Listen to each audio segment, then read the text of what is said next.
This conference will now be recorded.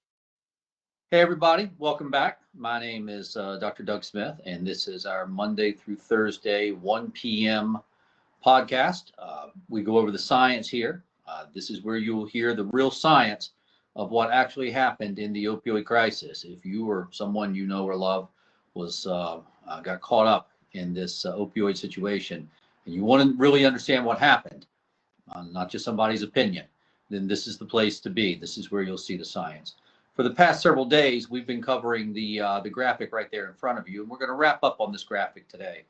This is a clinical trial that we did. We went through the IRB, Institutional Review Board, submitted all the proper paperwork, got permission to do a clinical trial, a study with humans, and that's what you see right there. And what you see right there are three separate groups of individuals compared to each other. The top two groups are the same 15 people at the very top while they're in opioid withdrawal, while they're sick from not taking opioids. And then the one right below that's the same 15 people 1 hour after a single dose of 16 milligrams of buprenorphine sublingual. The third group down are also people who are opioid dependent but chronically stabilized on buprenorphine. They take buprenorphine every day. They're not sick. And then the very bottom are the opioid naive people who have never taken opioids in their life. And so what we're doing here is we're comparing one group to the other. And to make it easier to understand, we color coded everything with gray. The more gray, the more abnormal. And as you can see at the very top, when our people are sick, everything's gray, everything's abnormal, everything's bad. These are 15 individuals who voluntarily stopped all opioids for 3 days and came into the office on day 3, got their blood drawn and filled out some questionnaires. They then received a single 16 milligram dose of buprenorphine, and 2 hours later repeated the blood work and repeated the questionnaires. And then the third group down, that's the one we want to zero in on today. That's the group who are chronically stabilized on buprenorphine. And then the bottom group are the opioid naive people who've never taken opioids in their life.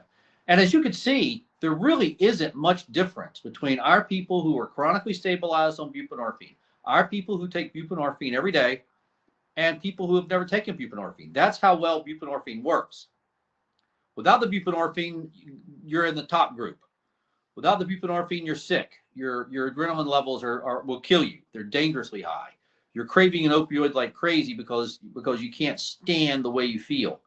And then the symptoms are unbearable. And that's what that top group is telling us. Epinephrine levels are off the chart. Norepinephrine levels are off the chart. Dopamine levels are off the chart. Opioid craving is very high, and symptoms of the sickness are very, very high. 1 hour after a single dose of buprenorphine, the epinephrine, norepinephrine, and dopamine levels are moving back towards normal. They're not back towards normal completely, but the opioid craving is mostly gone, and the symptoms are mostly gone.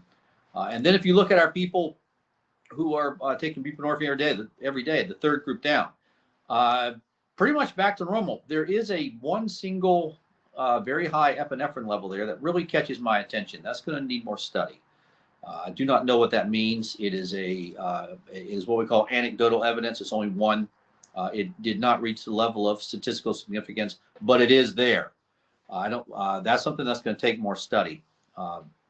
And hopefully in the not too distant future, we're going to be getting more study done along those lines. But look how well our people do once they're stabilized on buprenorphine. Do not taper them off of buprenorphine. There's absolutely no study ever done.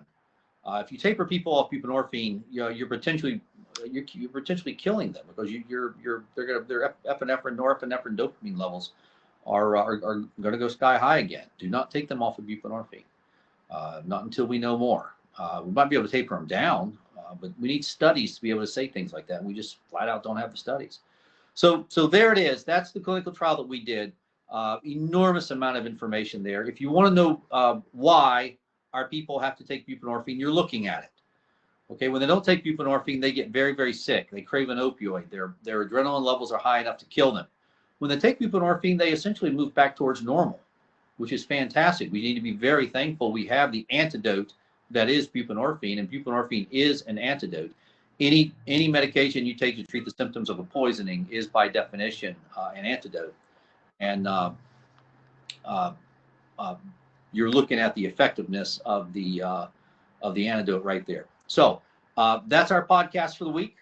Next week, we'll continue our way through the citizens petition. That's what we're doing. We're going through the citizens petition page by page by page. We wanted to spend a few days on this graphic right here. We've now accomplished that. So please hit the like button, hit the subscribe button, put this video on your social media, put it on everybody's social media you can find, send it out by email, do everything you can to get the truth out there. It's an uphill battle for us. It's a battle that we fight every day. Once again, my name is Dr. Doug Smith. Thank you very much for your time, and we will see you all again next week.